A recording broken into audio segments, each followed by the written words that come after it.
Continuing our reading in Hellbent for Election by Phyllis Speshock, Chapter 16. The sun had clouded over now, and the sky was murky. Thunder rumbled in the distance, and the earth smelled damp and expectant. Alexis walked on down the country road, paying the weather no heed, his hands clasped behind him in a strangely professorial posture. Presently the wind came up, turning the leaves perpendicular in its conical route. The grass, bright green in this dismal aura, dipped and swayed. Still Alexis trudged on, glancing now and then at the barn, a farmhouse, cattle hovering watchfully. I noticed that his raiment went unstirred, save for little wisps of luminance, flicking off and disappearing. Then the wind died down and the rain began. I felt the coolness of it, but not the wetness, for it went right through me.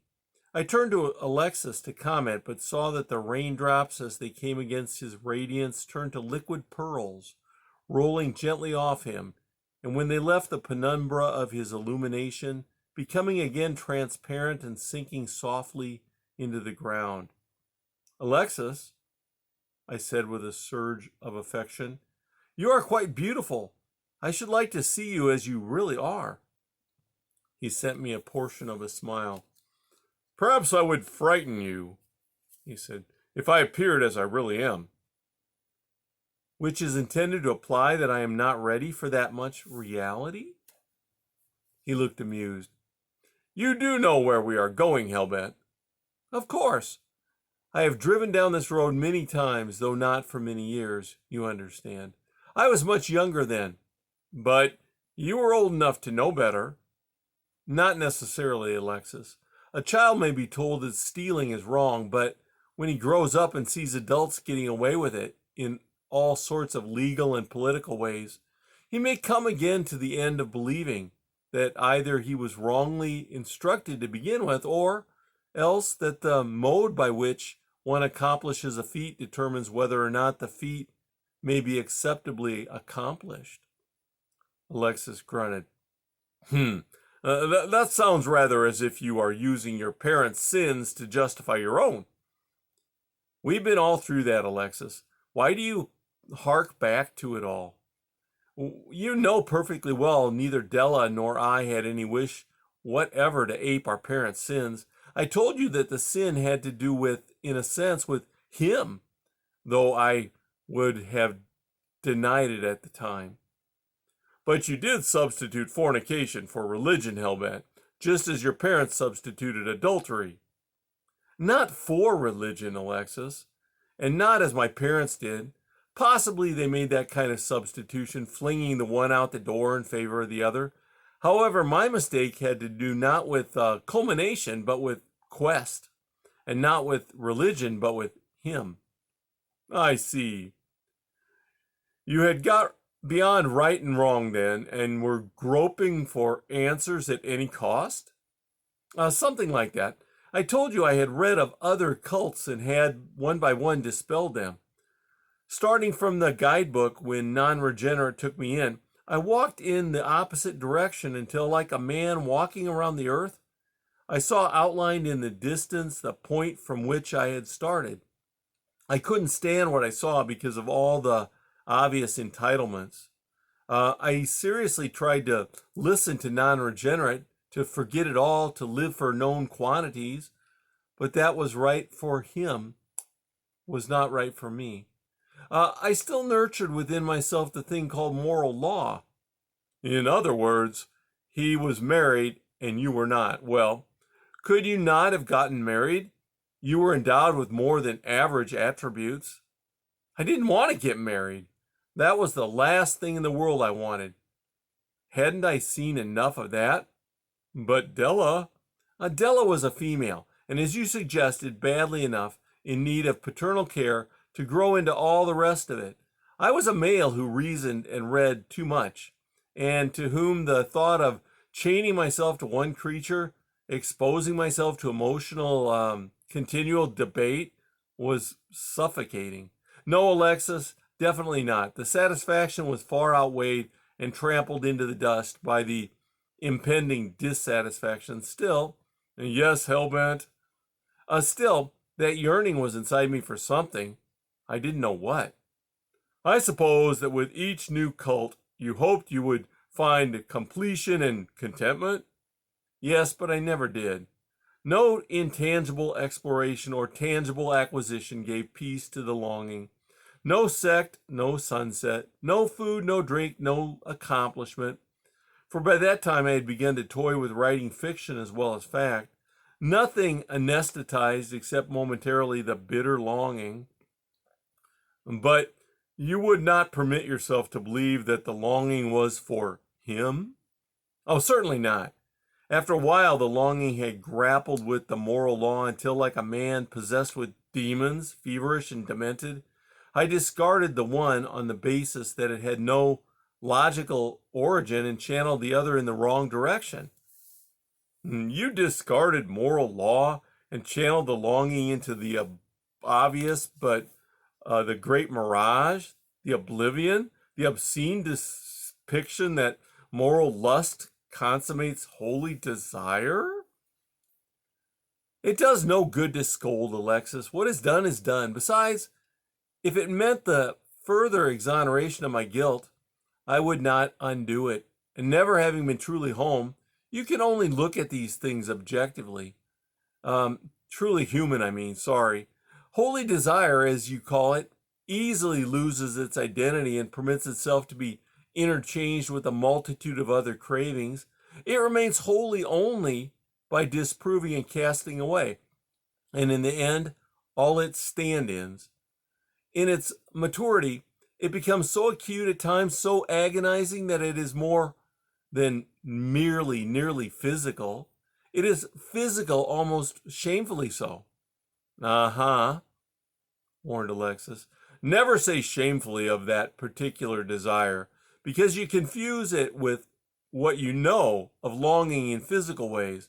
It may seem to you to have some similarity, and perhaps it does in that he would whet your appetite for more and better things. However, it is not shameful, nor, for that matter, are any of your other longings, as you have pointed out yourself, as long as one keeps to the guidebook. There are any number of things he has set before you for your happiness and satisfaction, such as you have listed: food, drink, beauty, love, success, to name a few. Now, none of these is intended to satisfy holy desire for him, but only to give pleasure along the way. Furthermore, acute as you say holy desire has been, you have known only a smattering of what divine fulfillment can be. But then we are talking as if you wished to spend eternity above, and you do not. So let us get back to the here and now. He went on, his face expressionless, but somehow, by that very quality, publishing self-satisfaction, I felt annoyance in place of any former affection. Do not set juvenile traps for me, Alexis, I muttered. And it's all well and good for the rain to roll off you like so many lustrous gems, but what of me? I am cold, and I shall catch... Alexis laughed out loud. Your death? How can you consider you other than a child? Oh, when, like all humans, you revert to acting like one. But do not be dismayed. It is not as if it was intended here now. Is this where she lived? We stopped by the side of the road and looked toward a shingled farmhouse with a red brick porch. A German shepherd spotted Alexis glistening in the gloom and protested loudly. But the woman inside the house drew back the curtain and, seeing nothing, told him to be quiet. He could not go out in the mud, and he would track up the place. And yes, I said, she lived here. She was a pretty girl, blonde, blue-eyed. Did you love her? I hesitated, and then said, no, I think I was incapable of human love, either incapable or unwilling to settle for it. I often thought Della was incapable too, but she made the try. She pretended a little. The girl who lived here, did she love you? No, not really. You will see. But if neither of you loved, she was incurably romantic, Alexis, in love with love, In a way, she was like me. She hoped she hoped one thing and reaped another. I say incurably, but perhaps properly guided, she might have been aimed toward the road leading to him. I was no proper guide, and later, when I might have been, it was too late. We were by that time in the wilderness as far as making another start. Another physical start, Hellbent, but what of spiritual? She would not go back. She was a believer then? In the beginning, she said she was not, possibly only to please and appease me. Later, when she found out about the child, she said she was. Later still, she again said she was not. I have always suspected that, deep inside she was, but she did not usually like the pattern he set before her, so she parried. Alexis nodded. How old were you then, Hellbent? 27. And she? 22. Had you known her long? No, her family had moved here quite recently. How did you meet? It was on a day like this. Della had ordered a chicken for Nan's birthday dinner, and I volunteered to drive out and get it for her when I came from work. The transient family sat at the table having dinner. They were a large family, 6 boys and 1 girl. Folly was her name. They were all farmers, and Folly had kept at home to help her mother. Like me, she lived in the untenuated sphere of searching, though at first we knew only an immediate physical attraction. While the rest of them went on with their meal, Folly waited on me. She came out to the back porch to get the chicken, and then as she took the money and handed me the parcel, she said, "We're new here. I don't know anyone. It gets lonely." I see. Her parents voiced no objection? No, though they hinted that they had little use for men who wore white collars and sat behind desks. Did you ever lead her to believe you would marry her? Never. I made the opposite very plain. But she still wished to pursue the relationship? She was more insistent than I. When several days passed without my seeing her, she would call Della. Della used to laugh. That little farmerette will have you at the altar yet. Did it occur to you that her generosity might have been a snare? It did, but I told her repeatedly that marriage was out. And how long did the attachment last? Less than 6 months, and the latter half of that I spent disentangling myself. It appears you were not at all happy in the role of a lover. Not at all. It was only a sham for a better thing. Then why did you continue even as long as you did? Oh, habit. The lack of a better thing. But suddenly the sky flashed glaring white. There was a sharp crackle directly behind us, followed by the groan of falling timber. I turned quickly in time to see a gigantic oak come crashing down upon us. It passed completely through me, bouncing as it settled to the earth, and to my utter astonishment splintered and fell apart as it hit Alexis, so that he, in effect, drilled a hole clean through the bulky trunk. "Alexis!" I cried. "Are you all right?"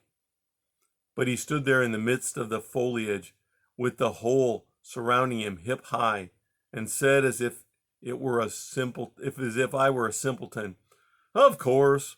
Perhaps now you will come to understand a bit of matter and substance." "Shall I help you out?" I asked, fluttering about uselessly. "You?" he asked. "Who have no resistance to a raindrop or a summer breeze? Do not be ridiculous." And the next thing I knew, he was out of the tree, across the fence, and halfway up the hill to the barn. Velocity of a hurricane, Hellbent.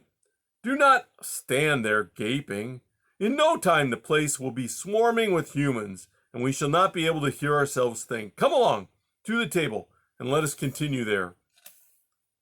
But before I did a thing about it, I was already at his side. That's the end of chapter 16.